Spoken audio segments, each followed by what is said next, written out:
नमस्कार। कार्यक्रम सत्य पथमा यहाँलाई हार्दिक स्वागत छ। कार्यक्रममा हामी समसामयिक अनि आम सरोकारका विषयमाथि केन्द्रित रहेर छलफल गर्ने गर्छौँ। यति बेला मुलुकको राजनीति अत्यन्तै पेचिलो छ। विशेष गरी केही व्यक्तिका सनकका भरमा राजनीति अगाडि बढेको छ। मुलुकले लामो समय गिरिजाप्रसाद कोइरालाको एकल सनकको निर्णय थेग्नु पर्यो। अहिले पुष्पकमल दाहालको एकल सनकको निर्णय मुलुकले थेगिराखेको छ। त्यसो त यी दुई पात्र बाहेक अरू थुप्रै सहायक पात्रहरू पनि छन् जसले आफूलाई केन्द्रबिन्दुमा लाने प्रयत्न गर्छन्। अर्थात् नेपालका राजनीतिक दलका शीर्ष भनिएका नेताहरू खल्तीबाट निर्णय सार्वजनिक गर्छन् र त्यो निर्णयलाई सनकका भरमा लागू गर्ने प्रयत्न गर्छन्। राजनीति आम नागरिकका बीचमा त्यति विश्वासिलो छैन। नेताहरू अझ बढी अविश्वासिला देखिएका छन्। नेपाली राजनीतिमा एकपछि अर्को अनौठा र आश्चर्य लाग्दा घटनाहरू पनि सार्वजनिक भएका छन्। जस्तो पुष्पकमल दाहालले राष्ट्रिय प्रजातन्त्र पार्टीका अध्यक्ष कमल थापालाई उप प्रधानमन्त्रीको प्रस्ताव गरेर संविधान संशोधनका लागि आग्रह गरेका छन्। अर्कातिर उपेन्द्र यादवसँग घाँटी जोडेर नयाँ शक्तिको हुङ्कार गर्ने डाक्टर बाबुराम भट्टराईले संशोधनका नाममा नयाँ वक्तव्य जारी गरेका छन्। अब राजनीति कसरी अगाडि बढ्छ? युद्धकालमा युद्धमा होमिएका र पछि माओवादी युद्ध कोक्याएर बाहिर बसेर माओवादीकै आलोचना गरेका मोमाराम खनाल, जो राजनीतिक विश्लेषकका रूपमा चर्चा बटुलिरहनु भएको थियो, हठात बाबुराम भट्टराईको काँध चढेर नयाँ शक्तिमा प्रवेश गरेपछि फेरि उहाँको चर्चा नयाँ ढङ्गबाट सुरु भएको थियो। अहिले मोमाराम खनाल नयाँ शक्तिमा पनि हुनुहुन्न, माओवादीमा पनि हुनुहुन्न। नयाँ शक्तिका बाबुराम भट्टराई पनि उहाँलाई कोक्याउँछन् र पुरानो शक्ति अर्थात् माओवादी केन्द्रका अध्यक्ष पनि कोक्याउँछन्। राजनीति किन कोक्याउँदो छ? किन विश्वासिलो छैन? हामी मोमाराम खनालसँग छलफल गर्दैछौँ। हाम्रो स्टुडियोमा हुनुहुन्छ, उहाँलाई स्वागत गरौँ। खनालजी, यहाँलाई इमेज टेलिभिजनमा हार्दिक स्वागत छ। धन्यवाद ठाकुरजी। तपाईँलाई परिचय गराउन मलाई साह्रै गाह्रो हो। मैले तपाईँलाई राजनीतिक कर्मी भनौँ असाध्यै कि राजनीतिक विश्लेषक भनौँ? त्यो त तपाईँहरूले चाहिँ त्यो विश्लेषक पनि मैले चाहिँ कुनै पद पाएर कुनै तलब पाएर बसेको चाहिँ पद होइन, तपाईँहरूले नै भन्नुभएको हो। म राजनीतिप्रति साह्रै नजिकबाट म हेर्छु। त्यस हुनाले म एउटा राजनीतिलाई नजिकबाट हेर्ने र राजनीति यो मुलुकमा चाहिँ जतिसुकै त्यसबाट अलग रहन्छु भने पनि अलग रहन नसकिने विषय। तपाईँको परिचय गुमिया त छैन? छैन, बिल्कुलै छैन। मेरो परिचय किन गुम्नु? म एउटा राजनीतिक पार्टीमा रहेर लामो समय मैले प्रतिबद्ध रूपमा काम गरेका मान्छे हो। त्यसपछि मैले चाहिँ राजनीतिबाट म अलग भएको मान्छे हो। त्यसपछि म अलग भइसकेपछि जुन तपाईँले परिचय दिनुभयो नि, मलाई गजब लाग्यो। वास्तवमा के भन्नुहुन्छ भने म राजनीतिलाई नजिकबाट हेर्नुको अर्थ, नजिकबाट विश्लेषण गर्नुको अर्थ त्यो राजनीतिमा पाइलै चाल्नुहुन्न भनेर गरेको होइन। म फेरि पनि राजनीतिमा जान सक्छु, तर मैले जे मान्यता राखेर राजनीति पार्टी, तपाईँले भन्नु बाबुरामको काँध चढेर, मैले तपाईँले लिएकै अन्तर्वार्ता 1 वर्ष अगाडि तपाईँले लिएको अन्तर्वार्ता एकचोटि हेर्नुहोस्। मैले त्यहाँ जे भनेको छु म त्यही गरेँ। किन गरेँ भन्नुहुन्छ भने म एउटा इन्डक्टिभ मेथडबाट पार्टी बनाउन आवश्यक छ, नेपालमा एउटा वैकल्पिक शक्तिको आवश्यकता छ भन्ने म अहिले पनि बोलिराखेको त्यही छु। तपाईँले आजभन्दा चाहिँ मैले 10 वर्ष अगाडिको चाहिँ इन्टरभ्यू तपाईँहरूलाई हेर्न आग्रह गर्छु। त्यो बेला पनि मैले त्यही भनेको थिएँ। त्यसो भने माओवादीले भनेको जस्तो राजनीतिक दल नेपालमा किन बन्न सकेन? हो, यो चाहिँ बडो राम्रोसँग विश्लेषण गर्ने प्रश्न चाहिँ यो हो। किन बनेन नेपालमा चाहिँ त्यस्तो राजनीतिक दल भन्दाखेरि, पहिलो कुरा राजनीतिक अधिकारको लागि हामीले दल बनाउने चाहिँ जुन प्रक्रिया हो 2006 सालमा जुन सुरु भयो, त्यसको अन्त्य भएन। राजनीतिक अधिकार प्राप्त हुन्छन्, ती घुम्छन्, फेरि तिनै दलको सान्दर्भिकता पुष्टि हुन्छ होइन, पुराना दलहरू। किनभने उनीहरू लड्न जानेका छन्, भत्काउन जानेका छन्, आन्दोलन गर्न जानेका छन्, विग्रह गर्न जानेका छन्, तर निर्माण गर्न जानेका छैनन्। जान्ने कुरा पनि भएन, किनकि त्यति बेला निर्माणको कुरो उनीहरूको चाहिँ एजेन्डामा थिएन। त्यस हुनाले अब निर्माणको युग सुरु भयो। यदि त्यो युग सुरुवात कहिलेदेखि हुने त भन्दा राजनीतिक अधिकारको आन्दोलन पहिला त त्यो समाप्त भएर राजनीतिक स्थिरता आउनु पर्यो होइन। त्यो स्थिरता आएन। मलाई राजनीति गर्ने इच्छा छ अहिले पनि, म त्यो राजनीतिबाट विमुख हुन कहिले पनि चाहन्न। भनेको सही समूह सही पात्र पाउनु भएको छैन कि सही नेतृत्व पाउनु भएको छैन र राजनीति गर्न पात्रको कुरै होइन कि मतलब एउटा मान्छेको मात्रै कुरा होइन। खोजिरहनु भएको छ नि त। होइन 10 वर्षसम्म जनयुद्ध लडिरहँदा पुष्पकमल दाहाललाई महान नेता मान्नुभयो, बाहिरिनुभयो, आलोचना गर्नुभयो। बाबुराम भट्टराई फेरि झुल्की, फेरि बाबुराम भट्टराईको नयाँ शक्तिले केही गर्छ भन्नुभयो, प्रवेश गर्नुभयो, अहिले बाहिरिनु भएको छ, अहिले आलोचना गर्दै हुनुहुन्छ। कि तपाईँले पात्र भेट्नु भएको छैन र रन्थन लिनु भएको छ कि नेपाली राजनीतिमा अब त्यस्ता असल तपाईँले खोजेका पात्रै छैनन्, भेटिन असम्भव छ? होइन, पात्र छन्, तर राजनीतिक पार्टीमा लागिसकेका पात्रहरू चाहिँ विवादित छन्। पात्रै नबन्ने त होइन, होइन, पात्र त छन्, विवादित छन् र उनीहरू चाहिँ विभाजित पनि छन्। होइन, केही पात्रहरू जसले चाहिँ नेपालको अबको एजेन्डा आर्थिक समृद्धि हो भन्नेमा छन्। होइन, जस्तै बाबुरामजीले पनि त्यही भन्नुभएको थियो है। अब चाहिँ हामीले चाहिँ उहाँको विकासवादी छवि थियो, त्यसलाई चाहिँ प्रयोग गर्न सकिन्थ्यो नेपालको सन्दर्भमा, उहाँलाई ब्रान्डिङ गर्न सकिन्थ्यो।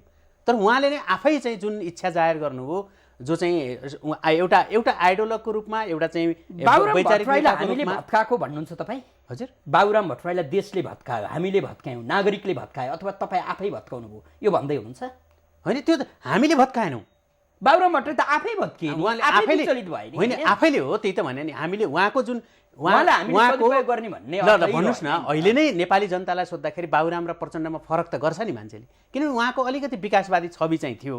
त्यो छविलाई उजेल्याउन जरुरी पनि छैन। उहाँ त फेरि त्यो जातीय क्षेत्रीयमा गइसक्नुभयो।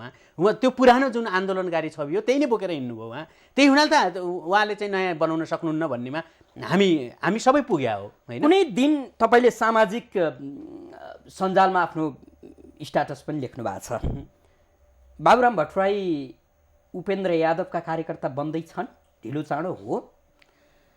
अब त्यो त 100% हो नि। जति चाँडै उहाँहरूले एकताको प्रक्रिया पहिलेदेखि नै सुरु गर्नुभएको थियो। जस्तै मेरो भनाइ भन्नुहुन्छ भने मैले बढी क्लियर के कुरा गरेको भने, नयाँ शक्ति हामीले कमसेकम 1 वर्ष बहस गरेर जनताको अनरसिप लिएर हामीले के गर्न र कस्तो पार्टी आवश्यकता हो भनेर जनतामा त्यो कुरा बुझाएपछि मात्रै हामी पार्टी घोषणा गरौँला भन्ने मेरो भनाइ हो।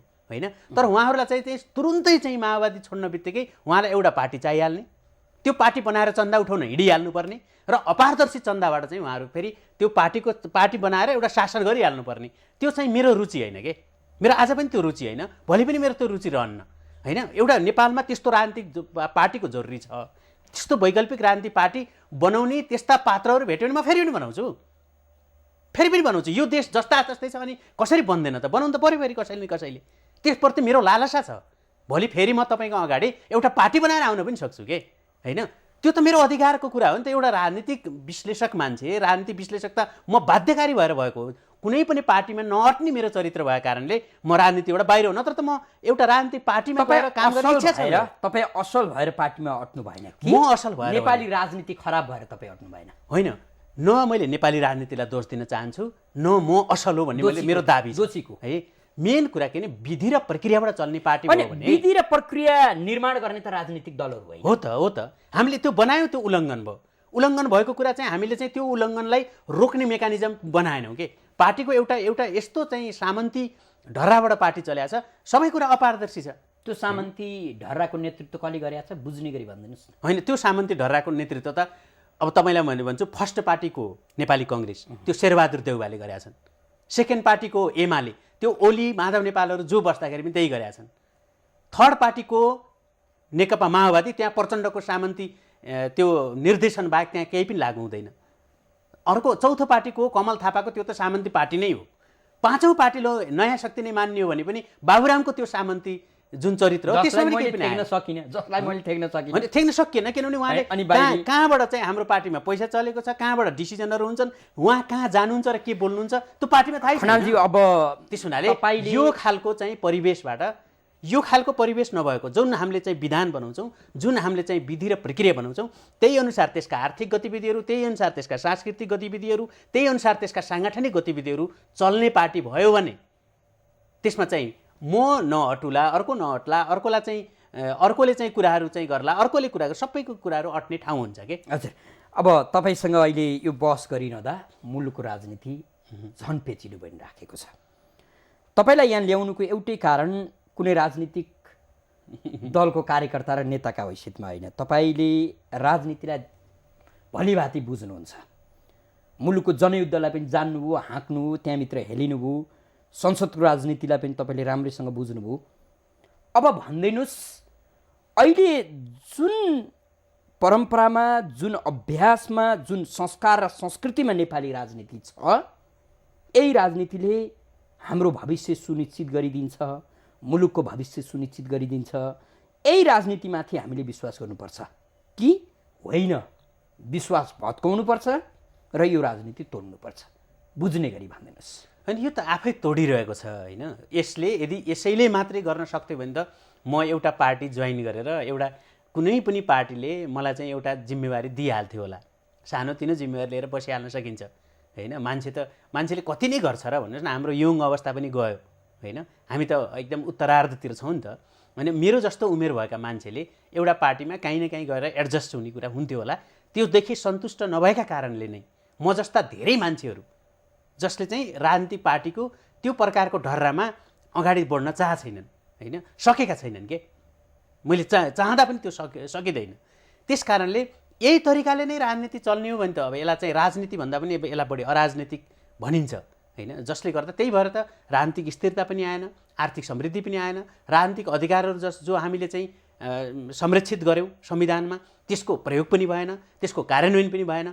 यदि साँच्चै सबै कुरा राम्रो भइदिएको भए त हामीले राजनीतिक कुरा गर्नु जरुरी पनि थिएन। हेर्नुहोस्, म त एउटा चाहिँ सामान्य एकदमै एउटा कुनै विषयमा मजासँग चाहिँ बसेर पढ्ने र लुकेर चाहिँ काम गर्न चाहिँ रुचि राख्ने मान्छे हो। म आएर टेलिभिजनमा फेरि चाहिँ सबै राजनीतिक पार्टीलाई गाली गरेर नेतालाई गाली गर्नुपर्ने जरुरी पनि थिएन। उहाँहरूलाई गाली गरेको पनि होइन। यहाँ धेरैले के भन्छन् भने गाली गर्ने मात्रै, आफूले केही नगर्ने भन्छन् कि। सबै मान्छेले सबैले त एउटै काम गर्दैन के। पढ्ने, लेख्ने, खबरदारी गर्ने के काम होइन र? पत्रकारले लेख्ने त हो नि, पत्रकारले एउटा विश्लेषकले विश्लेषण गर्ने हो होइन। त्यसमाले जसले यो जिम्मा लिएका छन् त्यसले गर्ने हो। त्यसमाले राजनीति राम्रो छैन, हुन त राजनीति राम्रो छैन। धेरै पछाडिको प्रश्न हुनसक्छ। तैपनि फेरि पनि आज हामी नेपाली राजनीतिलाई जुन ढङ्गबाट विश्लेषण गरिराखेका छौँ, यो सन्दर्भमा उभिएर यो प्रश्न राख्दा जायज हुनसक्छ। तपाईँ जति बेला जनयुद्धमा हुनुहुन्थ्यो के सपना देख्नु भएको थियो? बिल्कुल, हामीले त लिट्रेचर नै चौथो महाधिवेशनदेखि नै हामीले हाम्रा लिट्रेचरहरू हेर्नुहोस् भने होइन, दुर्भाग्यवश सौभाग्यवश जेसुकै होस्, मैले मेरो आफ्नो अतीतदेखि मलाई भयङ्कर गर्व छ। म कुनै पनि कारणले म मार्क्सवादप्रति आकर्षित भएँ पढ्दाखेरि होइन। यद्यपि हाम्रो पारिवारिक पृष्ठभूमिदेखि लिएर सबै कुराले मार्क्सवादप्रति त्यत्रो आकर्षित हुनुपर्ने परिवेश थिएन त्यो बेला। तर हामी चाहिँ पढ्दाखेरि त्यति बेलाका शिक्षक, त्यति बेलाको समाज होइन, यसले हामीलाई आकर्षित गर्यो र त्यो मार्क्सवादी स्कुलमा जान बित्तिकै हामीले चाहिँ बलात् चाहिँ बल प्रयोगबाट क्रान्ति गर्नुपर्छ, तब मात्रै चाहिँ सामन्ती राज्य व्यवस्थालाई भत्काउन सकिन्छ भन्ने स्कुलिङबाट, त्यो लिट्रेचरबाट म प्रभावित भएँ र मैले त्यो लिट्रेचरमै मेरो आफ्नो चाहिँ गतिविधि केन्द्रित गरेँ।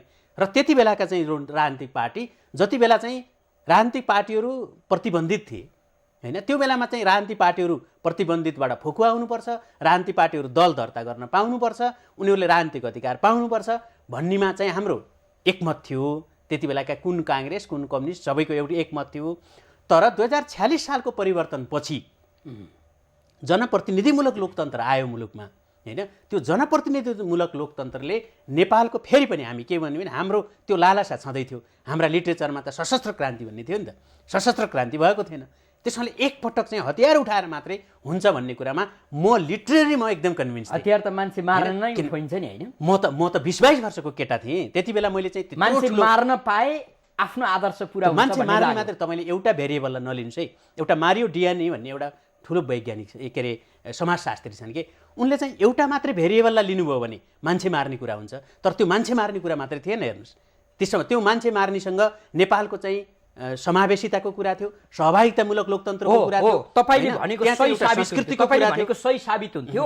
तपाईले जनयुद्ध लडिरहँदा देखेको सपना र गरिएको कर्म एकदमै अनुसार अहिले देश अगाडि बढेको भए तपाईले अहिले जसको उदाहरण दिनुभयो वैज्ञानिक एकदम म फेरि पनि तपाईलाई नम्र निवेदन गर्छु ठाकुरजी। तर तपाईहरु त अब अहिले तपाईले आत्मालोचना गर्नुस् नगर्नुस्, तपाईले हाँकेको जनयुद्ध पनि विचलित भयो हो हैन? हो, बित्थामा मान्छे मारियो। तपाईले जसलाई पथ मानेर महान बनाउनु, देवत्वकरण गर्नुभयो, तपाईहरु ईश्वर मान्नु न, फेरि मान्छेलाई देवत्वकरण गर्नुभयो। ऊ मान्छेले इतिहासमा मान्छेका विरुद्ध तपाईले कन्टेन्टलाई चाहिँ हेर्नुभयो भने इतिहासमा 5 करोड मान्छे मरेको चिनिया क्रान्ति हो तर चिनियाहरूले अहिले त्यो क्रान्तिप्रति गर्व किन गर्छन् भन्दा अहिलेको जुन चिन छ नि त्यसको आधार त्यो थियो भनेर गर्व गर्छन्। अहिले पनि गर्छन् उनीहरू।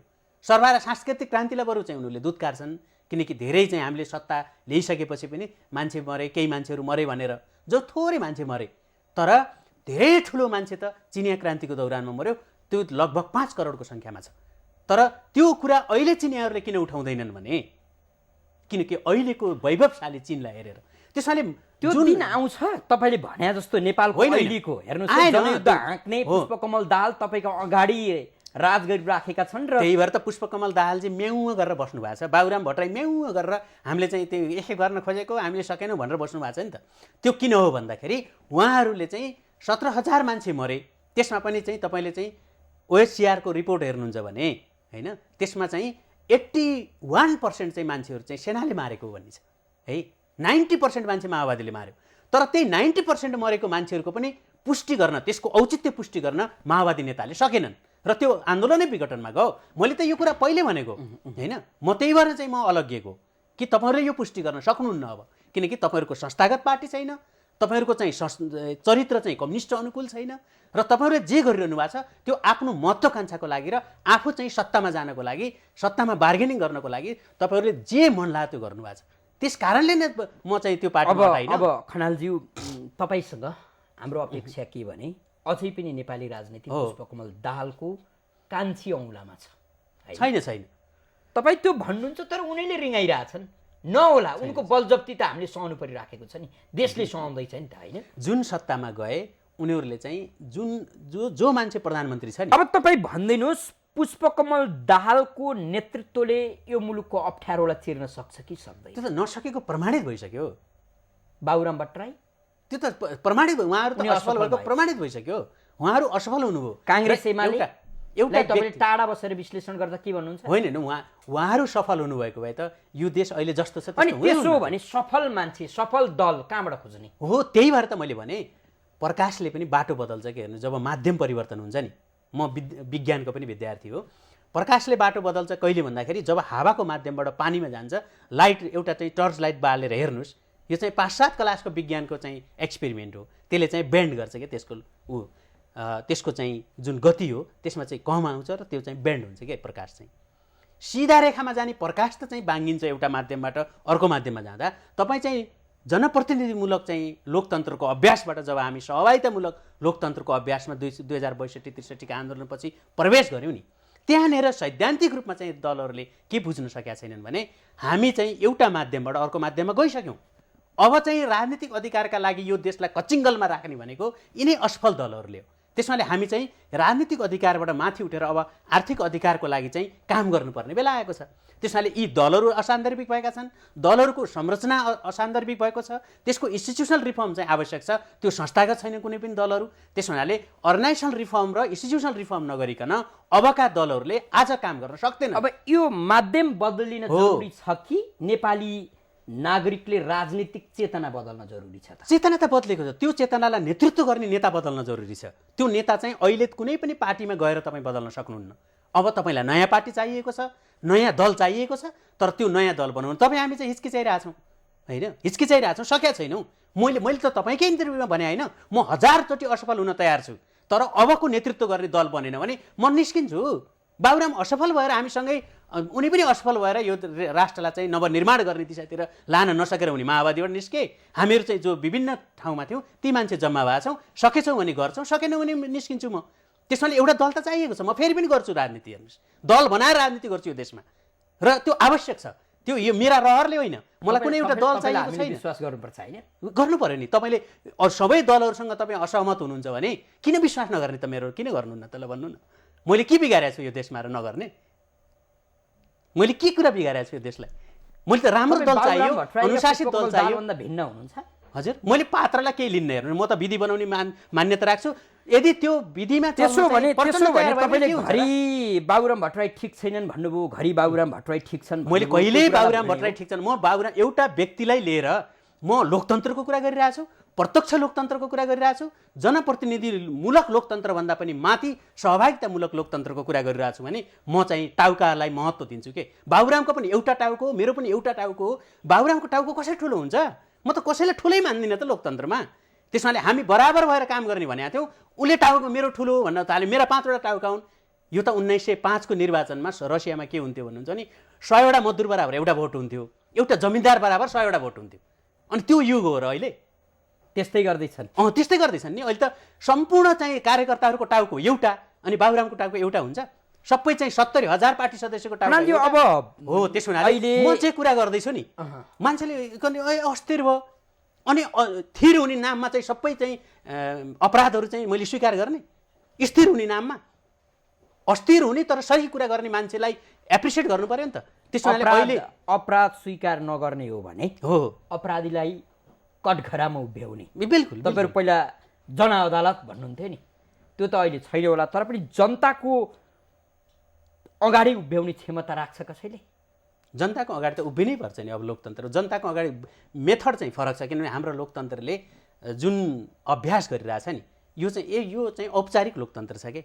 एकचोटि भोट हालेपछि जनताको लोकतन्त्र सकिन्छ। त्यही हुनाले मैले के भन्छु, राइट टु रिकल हुनुपर्छ। हामीले विधानमा त लेख्नु नि, तर त्यो लेखेको लागू गर्नुपर्छ होइन। लागू नगरे त लेख्न त चाहिँ त्यो पुराणहरू पनि राम्रै छन् होइन, त्यसले काम गर्नु पर्यो नि। त्यसैले हामीले चाहिँ right to recall, right to reject हामीले चाहिँ नयाँ शक्ति बनाउँदाखेरि त्यो अभ्यास गरेको हो। फेरि पनि अर्को दल बनाउँदा त्यो अभ्यास गर्नै पर्छ। तर त्यो अभ्यास गर्न चाहिँ बाबुरामको नयाँ शक्ति चाहिँ तयार भएन के। हामीले त ठाने थियो हामी सबैको नयाँ शक्ति हो, तर बाबुरामको नयाँ शक्तिले चाहिँ न इलेक्सन गर्छ, न इलेक्सनको निर्वाचन। हामीले असोजबाट इलेक्सन गर्ने भनेको थियौँ। लोकपाल चाहिँ हामीले चाहिँ भेला गरेको 10 दिनमा गर्ने भनेको थियो। त्यो नगरेपछि यो दलले पनि गर्दैन भन्ने भयो, म बाहिरी। अरू चाहिँ विश्वास अहिले संविधान संशोधनको रस्साकसी छ, संविधान कलहको राइदलो छ। यो संविधान संशोधन पछि केही अपेक्षा गर्ने हो कि तपाईँको त्यो विश्लेषणले केही त्यस्तो? बिल्कुल गलत कुरा हो त्यो। हेर्नु, संविधानले काम नगरेको होइन नि त। नेताको जब नियत खराब हुन्छ, उसको चरित्र खराब हुन्छ र उसको उद्देश्य अर्कै छ, त्यसपछि कहाँको संविधानले काम गर्छ र? जतिवटा संविधान च्याते पनि काम गर्दैन त्यसले। अब कुन चाहिँ राजनीतिक अधिकार तपाईँले स्थापित गर्नुपर्छ र अनि चाहिँ संविधान चलाउँदै हिँड्नुहुन्छ? संविधानलाई चाहिँ तपाईँले चाहिँ किन चाहिँ चलाइरहनुहुन्छ? जति बेला पनि तपाईँको चाहिँ यो गाविस यता आउने सङ्घीयताले मूलत हामीलाई चाहिँ के गर्न खोजेको, सङ्घीयता किन चाहिएको मुलुकलाई भन्ने एउटा सैद्धान्तिक प्रस्तावनामा क्लियर नहुँदै जति पटक तपाईँले संशोधन गरे पनि जनताको चाहिँ आज बुटोल जल्यो, अस्ति सुदूरपश्चिम जलेको थियो, त्यसभन्दा अगाडि चाहिँ पूर्व जलेको थियो। जल्ने ठाउँ मात्रै परिवर्तन हुने हो, जल्ने त जल्ने नै। संघीयता आवश्यक छैन भन्न खोज्नु भएको त होइन नि? होइन, मैले संघीयता आवश्यक छ नेपाललाई। यति केन्द्रीकृत राज्य जुन राज्य हुन्छ त्यसलाई चाहिँ होइन, जहाँ देश ठुलो र सानोले संघीयता चाहिने होइन नि त। भने मात्र भूगोल ठुलो छ यसकारण नेपाललाई दुईटा कारणले नेपालमा दुईटा विविधता छन्। एउटा क्षेत्रीय विविधता छ, त्यो विविधतालाई एड्रेस गर्नुपर्छ, र अर्को चाहिँ नेपालमा जातीय विविधता पनि छ होइन। त्यो जातीय विविधतालाई हामीले चाहिँ संघीयता मार्फत सम्बोधन गर्न सक्छौँ। तर त्यो चाहिँ दुईटा कुरा एकदमै एक्सट्रिम तरिकाले बुझ्ने चाहिँ जुन टेन्डेन्सी थिए, ती टेन्डेन्सीले गलत गरे कि एउटा पहिचानमा मात्रै आधारित हुन्छ संघीयता भन्ने जातिवादी चिन्तन, क्षेत्रीयवादी चिन्तन, र अर्को चाहिँ के हो त भन्दाखेरि प्रशासनिक सुगमताको प्रशासनिक इकाइको रूपमा मात्रै संघीयतालाई लिनुपर्छ भन्ने चाहिँ असाध्यै चाहिँ जड चिन्तन। यो कुरालाई चाहिँ टुङ्गिन दिनुहोस् कि यी दुईटा चिन्तनको बिचमा नेपाललाई संघीयता चाहिएको अर्कै कारणले थियो, तर त्यो विविधतालाई सम्बोधन गर्न नसकेपछि अब त्यो संघीयताको अर्थ भएन के। अब निष्कर्षमा चाहिँ अहिले सत्तामा रहेका हाम्रा अगाडि रहेका राजनैतिक दलहरू असफल भए, त्यो त यी दलहरूसँग विश्वास गर्न सकिँदैन। नयाँ राजनीतिक सिद्धान्त र चिन्तनका साथ अर्को एउटा कुनै शक्ति आउनुपर्छ। त्यो आउँछ। मैले के भन्छु भने अहिलेका सबै राजनीतिक दलहरूलाई धन्यवाद के कारणले दिनुपर्छ भने उहाँहरूले साह्रै अप्ठ्यारो बेलामा पनि होइन विभिन्न चाहिँ प्रवृत्तिहरूसँग लडेर नेपालमा राजनीतिक अधिकार स्थापना गर्नमा उहाँहरूको योगदान रह्यो, उहाँहरूलाई धन्यवाद दिनुपर्छ होइन।